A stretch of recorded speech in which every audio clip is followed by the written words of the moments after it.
Hi friends, welcome back to my channel. ഇന്ന് മത്തങ്ങ കൊണ്ടൊരു സ്വാദിഷ്ടമായൊരു എരിശ്ശേരി തയ്യാറാക്കാം. മത്തങ്ങ വൻപയർ എരിശ്ശേരി. ഇത് വളരെ എളുപ്പത്തിൽ തയ്യാറാക്കാം. എരിശ്ശേരി തയ്യാറാക്കാനായിട്ട് ഞാനിവിടെ വൻപയറാണ് എടുത്തിരിക്കുന്നത്. ഒരു 1/4 കപ്പ് വൻപയർ തലേ ദിവസം കുതിർത്തെടുക്കാം, അല്ലെങ്കിൽ ഒരു 5 മണിക്കൂർ കുതിർത്തെടുത്താലും മതിയാവും. ഇതിപ്പോൾ നന്നായിട്ട് കുതിർന്ന് വന്നിട്ടുണ്ട്. ഇനി നമുക്കിതിലെ വെള്ളം ഒന്ന് തോരാനായിട്ട് വെക്കാം. ഇനി ഈ വൻപയർ നമുക്കൊന്ന് വേവിച്ചെടുക്കാം. അതിനായിട്ട് പാകത്തിനുള്ള ഉപ്പും എരിവുള്ള 2 പച്ചമുളകും 1/2 ടീസ്പൂൺ മഞ്ഞൾപ്പൊടി കൂടി ചേർത്തിട്ട് ഈ വൻപയർ വേവുന്നതിന് ആവശ്യമായിട്ടുള്ള വെള്ളം ചേർത്ത് വേവിച്ചെടുക്കാം. അപ്പം ഞാനിതിവിടെ പ്രഷർ കുക്കറിലാണ് വേവിച്ചെടുക്കുന്നത്.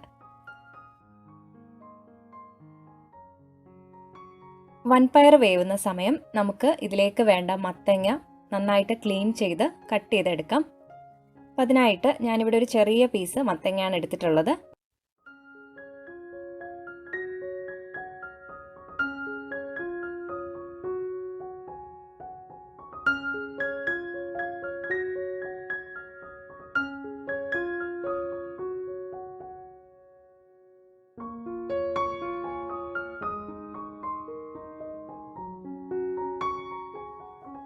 ഇതുപോലെ ചതുര കഷ്ണങ്ങളായിട്ട് മുറിച്ച് വയ്ക്കാം. ഞാനിവിടെ ഏകദേശം 1/2 കിലോ മത്തങ്ങയാണ് ഇതുപോലെ മുറിച്ചെടുത്തിരിക്കുന്നത്.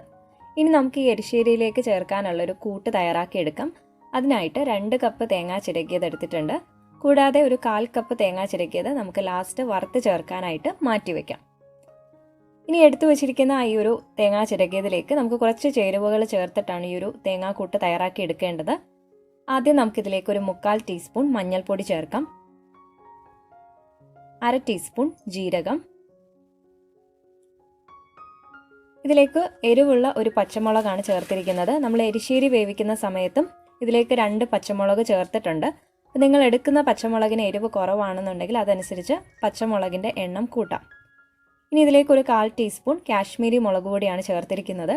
മുളക് പൊടിയുടെ അളവ് കൂടിപ്പോകരുത്, എന്നാൽ എരിശ്ശേരിക്ക് ആ ഒരു പച്ച നിറം നഷ്ടമാവും. ഇനി ഇതിലേക്ക് ഒരു 5 അല്ലി വെളുത്തുള്ളി ഇതുപോലെ വട്ടത്തിൽ അരിഞ്ഞതും, അതുപോലെ 1 ടീസ്പൂൺ കുരുമുളക് ഇതുപോലെ ഒന്ന് ചതച്ചെടുക്കാം.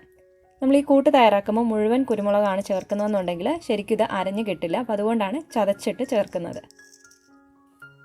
ഇപ്പോൾ എല്ലാം ജാറിലേക്ക് പകർത്തിയിട്ടുണ്ട്. ഇനി നമുക്കിത് അവിയലിന് അരച്ചെടുക്കുന്നതിനേക്കാളും കുറച്ച് കൂടുതൽ അരച്ചെടുക്കാം.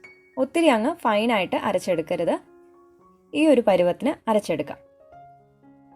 ഇനി നമുക്ക് ഏറ്റവും ലാസ്റ്റ് ഒരു തണ്ട് കറിവേപ്പില കൂടി ചേർത്തിട്ട് കറിവേപ്പില ഒന്ന് ക്രഷ് ആവുന്ന രീതിയിൽ 2-3 തവണ ഒന്ന് പൾസ് ചെയ്തെടുക്കാം. ഇപ്പോൾ പ്രഷർ കുക്കറിൻ്റെ വിസിലൊക്കെ ഒന്ന് റിലീസായിട്ടുണ്ട്. അതുപോലെ നമ്മുടെ വൻപയർ ഇവിടെ നന്നായിട്ട് വെന്ത് വന്നിട്ടുണ്ട്. ഈ ഒരു പരുവത്തിനാണ് വേവിച്ചെടുക്കേണ്ടത്. പ്രഷർ കുക്കറിലാണെങ്കിൽ ഹൈ ഫ്ലെയിമിൽ 1 വിസിലും ലോ ഫ്ലെയിമിൽ 2 വിസിലുമാണ് ഞാനിവിടെ വേവിച്ചെടുത്തിരിക്കുന്നത്. ഇനി ഈ വേവിച്ചെടുത്തേക്കുന്ന വൻപയറിലേക്ക് നമ്മൾ അരിഞ്ഞു വെച്ചിട്ടുള്ള മത്തങ്ങയുടെ കഷ്ണങ്ങൾ ഇട്ട് കൊടുക്കാം. മത്തങ്ങയ്ക്ക് അധികം വേവില്ല, ഒരു 5 മിനിറ്റ് കൊണ്ട് വെന്ത് കിട്ടും.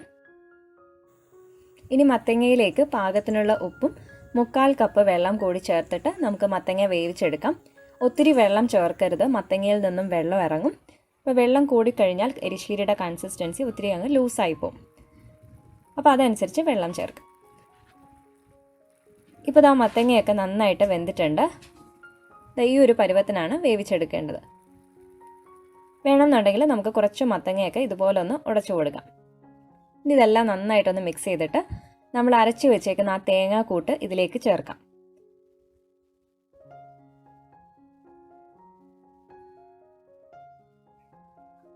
ഇനി ഈ ജാറിലേക്ക് തന്നെ കുറച്ച് വെള്ളം ചേർത്തിട്ട് ഇതിലേക്ക് അങ്ങ് ഒഴിച്ചു കൊടുക്കാം. ഈ സമയത്താണ് നമ്മൾ എരിശ്ശേരിക്ക് വേണ്ട വെള്ളം ഒന്ന് അഡ്ജസ്റ്റ് ചെയ്യേണ്ടത്. വെള്ളം ഒത്തിരി കൂടിപ്പോകാൻ പാടില്ല. ഇപ്പോൾ ആവശ്യത്തിന് വെള്ളമൊക്കെ ഒഴിച്ചിട്ടുണ്ട്. നമ്മൾ മൊത്തം ഈ ഒരു എരിശ്ശേരി തയ്യാറാക്കാനായിട്ട് 2.5 കപ്പ് വെള്ളമാണ് ഉപയോഗിച്ചിരിക്കുന്നത്.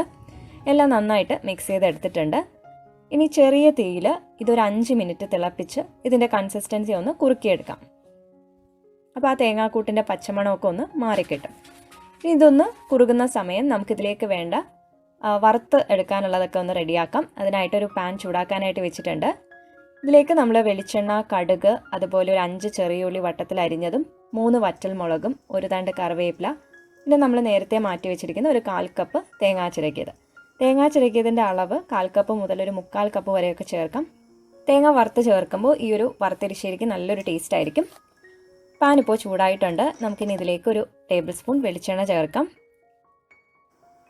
വെളിച്ചെണ്ണ ഒന്ന് ചൂടായി വരുമ്പോഴേക്കും ഇതിലേക്ക് ഒരു 1/2 ടീസ്പൂൺ കടുക് ചേർത്ത് പൊട്ടിക്കാം. കടുക് പൊട്ടി തുടങ്ങുമ്പോൾ ഇതിലേക്ക് നമ്മൾ അരിഞ്ഞു വെച്ചിട്ടുള്ള 5 ചെറിയ ഉള്ളി ചേർത്തിട്ട് നന്നായിട്ടൊന്ന് ഫ്രൈ ചെയ്തെടുക്കാം.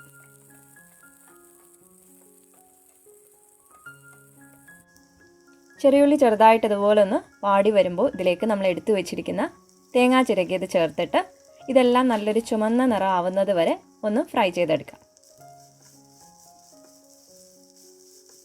ഏറ്റവും ലോ ഫ്ലെയിമിൽ ഇട്ടിട്ട് വേണം നമ്മളിത് ഫ്രൈ ചെയ്തെടുക്കാനായിട്ട്.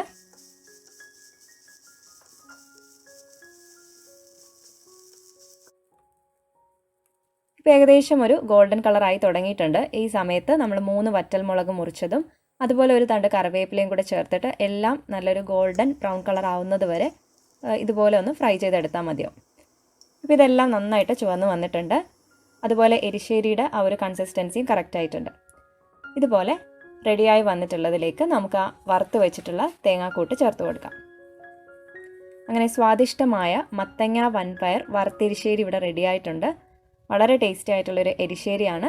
നമുക്കിതിലേക്ക് മത്തങ്ങയ്ക്ക് പകരം പച്ചക്കായ, അതുപോലെ ചേന, അല്ലെങ്കിൽ ഒരു കോമ്പിനേഷനായിട്ട് പച്ചക്കറിയൊക്കെ ചേർത്ത് തയ്യാറാക്കിയെടുക്കാം. അതുപോലെ വൻപയറിന് പകരം നിങ്ങൾക്ക് ഇഷ്ടമുള്ള പയറോ അല്ലെങ്കിൽ പരിപ്പോ ചേർത്തിട്ടും തയ്യാറാക്കിയെടുക്കാം. അപ്പോൾ മത്തങ്ങ എരിശ്ശേരി ട്രൈ ചെയ്ത് നോക്കിയിട്ട് നിങ്ങളുടെ ഫീഡ്ബാക്ക് അറിയിക്കൂ. നിങ്ങൾക്ക് ഈ വീഡിയോ ഇഷ്ടമായിട്ടുണ്ടെങ്കിൽ ലൈക്ക് ചെയ്യാനും ഷെയർ ചെയ്യാനും അതുപോലെ സബ്സ്ക്രൈബ് ചെയ്യാനും മറക്കരുത്. അപ്പോൾ നമുക്ക് വീണ്ടും പുതിയ റെസിപ്പീസുമായിട്ട് കാണാം. Thank you for watching.